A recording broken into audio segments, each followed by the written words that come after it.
So, Lisa, if we're the sandwich generation, what kind of sandwich are you? I know. I think I'm a tuna on rye, Esco. What about you, Okay. my friend? I'm finding myself at this stage in life. I'm a tempeh Reuben.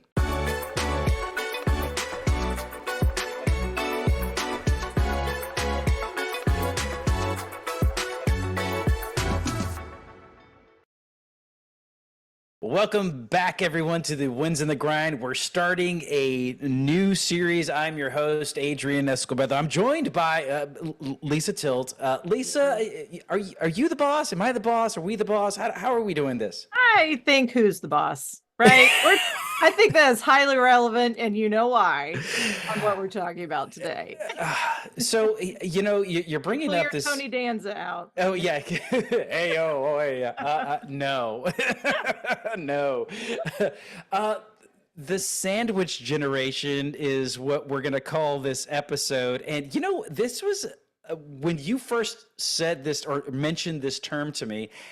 I didn't know exactly what it meant. After you explained it to me, it made sense. So Yeah. let's talk about the sandwich generation.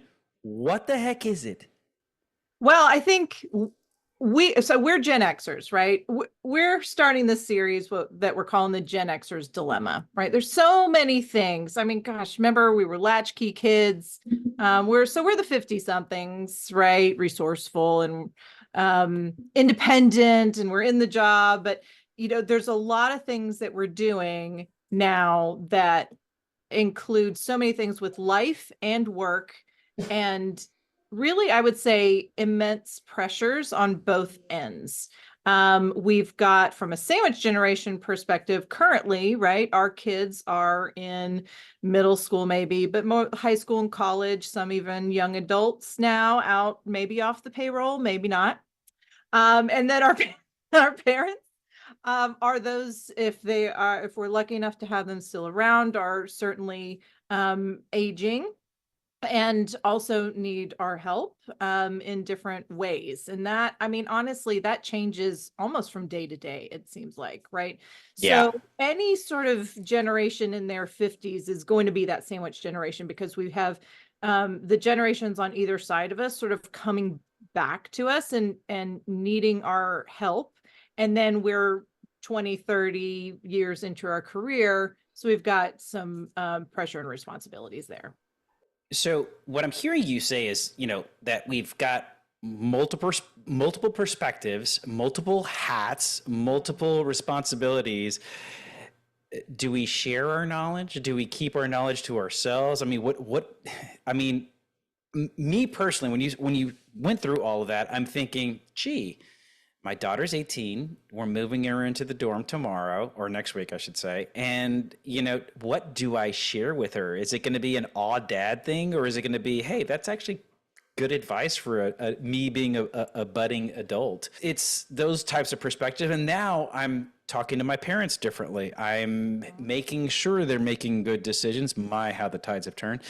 And so there's that. But I loved your statement when you said, we have half of our lives behind us, and then we've got roughly half of our lives in front of us. And now I'm thinking, do I really want another half? We've done so much and yet had so much. Exactly. So, I mean, I think the cool thing is, and here's the win with respect to the wins and the grind. Here's the win. We're connecting with different generations, and we're able to have valuable perspective to the many different generations that we touch. Yeah, and I'll add, the grind is also making sure we're not losing ourselves, Mm, right?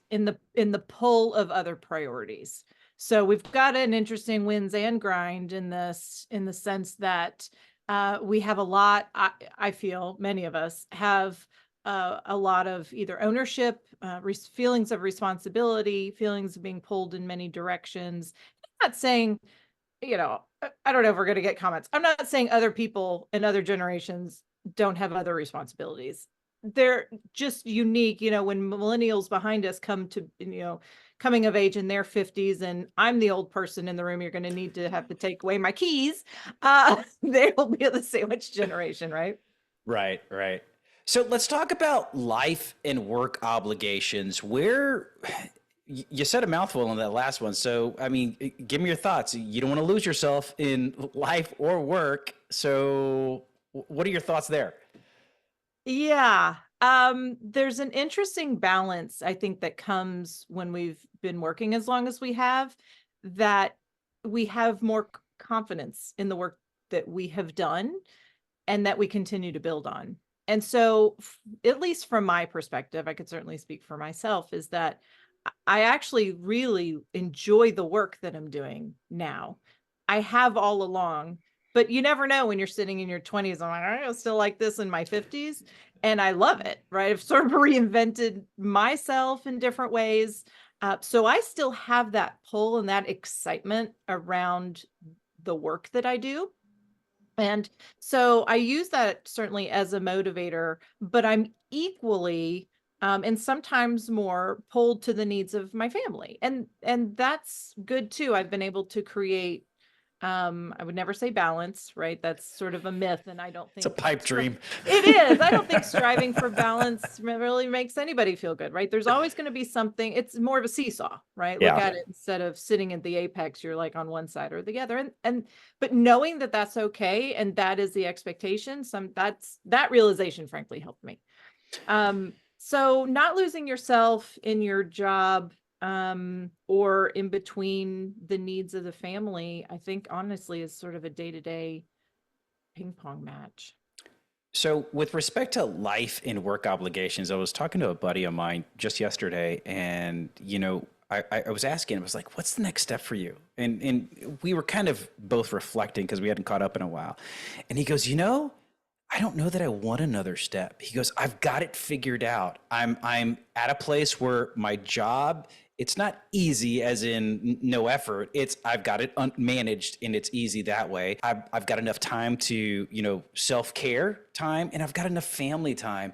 And, I kind of want to finish out the next 10, 15 years right here. I think I'm good right here. I don't know that I want to take on something else. And it was kind of funny because the whole reason we started the Wins and the Grind was to address that person right there. And he hit the nail on the head. He's like, I'm good. And so from a life and work obligations, it sounded like he's got it right where he wants it. Now I'm not gonna say balance because we're not gonna say that. Yeah, yeah. But that's perfect. Now, how do you, and you said something interesting. You're like, I don't have it balanced, but I like where I'm at. How do you decide what takes precedence between work and family and the amount of yourself you invest in those? Ah, can I ask you that question? Oh That's gosh. a tough one. Honestly, it's as the situation arises. Am I by the way, I love what he said. And that is perfectly lovely because even understanding hey, you got a promotion, but that something, you're moving your mother-in-law into the basement and that is going to take some time. Maybe, hey, maybe it's not time for that promotion and having that conversation just to kind of loop it back to work. But I love that, it's not always about push, push, push, push, push, push, push. I don't have the same energy I did when I Right. was 30 years old, and that's okay. I'm pushing in different ways, but I guess more to the question that you asked me, and I would love to hear your perspective on this. It's almost day to day, hour to hour. And I Yeah. have an example. This morning I get a phone call from my senior in high school. Her entire schedule was changed. She it was unexpected. She needed me and I needed to be there in that moment. So I was in the middle of writing something, but that goes to the side because this has to be something. But then she called me a little bit later. I said, I'm in a meeting. She texted me, just letting you know it's all worked out. Great. So I could focus on the work thing and then I could call her back when I had a moment. It's honestly, it is a hour to hour shift and where the priorities are. And I think that comes with communicating. Do you need me right now? Because I will step out of this meeting. I'm happy to do it. Or can I call you back? Like, I don't know. It's just, I don't know. Do you find that? Uh, I'm going to say the same thing, but I'm going to say it just a little different because when you talked about your daughter needing you and you're in the middle of something and you were able to pause and then to make that a priority. I was actually thinking of when my dad called, and my dad's hard of hearing, and he can't use the phone well. It just doesn't work with his hearing aids, and let's insert a whole nother drama story there. But anyway, he called, and so I paused everything and took that call. Now, did I know it was only going to be 7 minutes? It's always only ever 7 minutes. That's about as much as he can tolerate.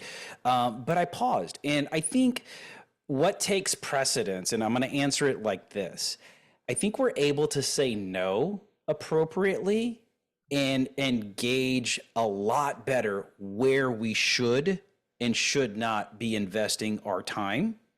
And I think so. I guess the answer is I'm a better steward of my time, so I can make better decisions to allow things that need to take precedence now and versus pushing them off. So I feel comfortable about it. But actually where that comfort comes from, go ahead. It comes with being a more senior person in your organization. So it is harder for somebody who is, even 35, maybe they just had their first child at 30 and, or even younger, and they're trying to figure out and navigate the workplace. So I don't want to, again, we're talking about Gen Xers here. But I also want to just acknowledge too, that where we are in our career, probably maybe more senior level and do have more control over our time, recognizing that that doesn't always come. So looking for that in a work environment is important. Sorry to cut you off. No, you didn't cut me off. I just want to make sure I don't lose this, because here's what I want to double click into. Okay. How do we not lose ourselves in between these generations? Because the way, when you said it, I just see this graphic. It's like, okay, I'm managing my parents. Okay, I'm managing myself and my family, and then I'm helping the younger generations, which could be my family or those that I mentor. I'm helping those. How do I get lost in there? And we just talked about precedents, but how do I make sure that I don't spend too much time in the wrong place and then something else goes sideways? That's actually the challenge that I see, having all this knowledge at our fingertips. And I love the double click into that, because it is worth continuing to kind of push on either solutions or suggestions on it. And I think setting the expectation in terms of everybody around you, maybe there's even a code, right? You're like, I called, and I know, and similarly, if my mom calls me during the day, I am taking that call, because she knows I'm at work and it's something, and I will always take that call. I don't know what has happened. I don't know what is the other end of it. Or if I'm, in something, I will always sort of follow up with a text, or, if there's sort of like a 911 text behind, even Mike calling me during the day is unusual, right? So it's either something or it's not. So really kind of understanding, I guess, the level of urgency and what is pulling our priorities. So that kind of leads us into the next part, and this is the part that I struggle with, and have always struggled with this. It was worse when I was younger, as a young sales rep, but it's younger generation conversations. I have so much that I think I should share with my kids and my mentees that are younger than me, and I have to remind myself, not everyone cares like you do. They care, they just care in different ways than I do. So I have to pause myself and make sure that I'm not oversharing too much, but then also enjoy the time that I'm having that type of conversation with my 18-year-old daughter. We're having much more adult conversations, and they're fun, they're entertaining, the thought-provoking conversations I'm having with my 15-year-old are kind of mind-blowing. So that's exciting to be a part of as well. Where are you at with, your conversations with the younger generations that you're interacting with? Yeah, so there's a couple, and our kids are the same age, right? So we're now at 14 and 17, just like, you. And so high school, yes, and you're spilling.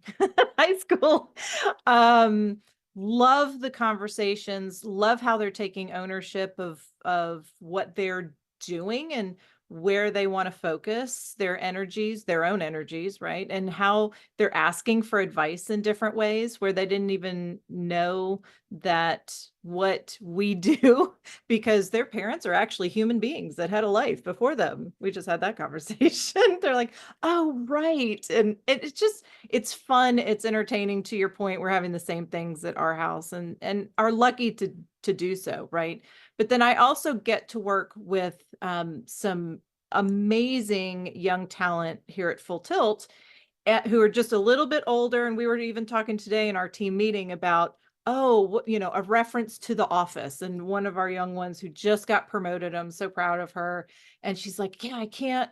I don't get that reference, but throw me a Phineas and Ferb or something like that. And so even kind of that, oh, right, your sister was born 3 years after I graduated college. I mean, just even those really calling it out and just being able to enjoy it without sort of parent baggage. So we're having kind of those different conversations. I don't say, use a napkin while you're eating, please. It's, hey, when's our next trip for, college tours? Or, are you happy? How are you doing with handling your test schedule and senior year or whatever that is? The conversations are different. I don't know if that's fully what you're No, that's exactly where it's at. I mean, and I'll take it. I'll give you my example of a workplace situation. I challenged one of my mentees this past week. I'm like, and this goes to the first series of Wins and then Grind. It was like, what's your introduction? And your introduction should be these four things. And I basically it's who you are, why you're there, what specifically you do, and what's exciting to you about this. And I just pulled those out of the air. But I was like, if you're introducing yourself, that's what I would want to hear from you. And I left it at that. And back to let me not overshare. And what he came back with was like this 4-sentence story about himself and why he is there, and it referred to his dad. And I was just like, I was so motivated to hear the rest of the introduction, and we're just talking about the introduction. And I was like, you know what, to be able to give tips and then for them to go like crazy in a great direction, oh, that was so refreshing. And so I enjoyed having my conversation with both my kids and my mentees. So it was just it's awesome being where I'm at, and to be able to recognize that is something that is pretty awesome. I think I have a great mentee. I'm just saying. Yeah. No, I feel the same way. And also too, sometimes what I'm battling with, and I think this kind of comes with the territory of sort of working for a long time, and also just honestly my personality, is somebody asks me a question and I'm like, okay, let's fix it. We're gonna find a solution. And I'm learning to kind of back up and say, because I'm learning that good leadership is really about listening. But I go right to problem solving, but that's might not be what I want. And so I even asked this, are you looking for me to listen? Or are you looking for me to help you problem solve? Or like actually asking the person who's looking or you're having a conversation with, what do they hope to get out of the conversation? And that is something I'm practicing, I'm workshopping in different ways. I love that piece of it. Gosh, you just reminded me of something, and I'm going to get to the closer. We're going to put a bow on this, but I've got to share this with you. So my boss is my age, and almost literally my age, and I remember being so frustrated about a dynamic that presented itself to me, and I called. He didn't answer, so I wrote a text, and just spilled it all in this text. And then at the end of the text, I was like, okay, rant over, and I was good. And I think him being in this same sandwich generation as I am, he was able to go, oh, okay, I just need to listen. Cool. And I listened via text, so I didn't really listen. So it was interesting. So Lisa, in this series, here's what I'm hoping to cover. It's we're halfway through our career. What does that look like? So I'd love to do an episode on that. And then here's the interesting thing is, has remote work helped us with our work-life balance. That's going to be a tough one. Yeah, we're going to dive into that one for sure. And the other thing is that, and this is just near and dear to my heart, is like, this moment in time, it's fleeting. Are we counting time are we counting time in years, or are we counting them in moments, or, experiences? Is like, how are we keeping track? And then the last one that I'd like to get to in this series is managing up and managing down, which is a great skill for anyone to master, because I think it's going to help gain perspective. So with that, Lisa, thanks for your time. Let's go ahead and close this up, and we'll catch you on the next episode of The Wins and the Grind.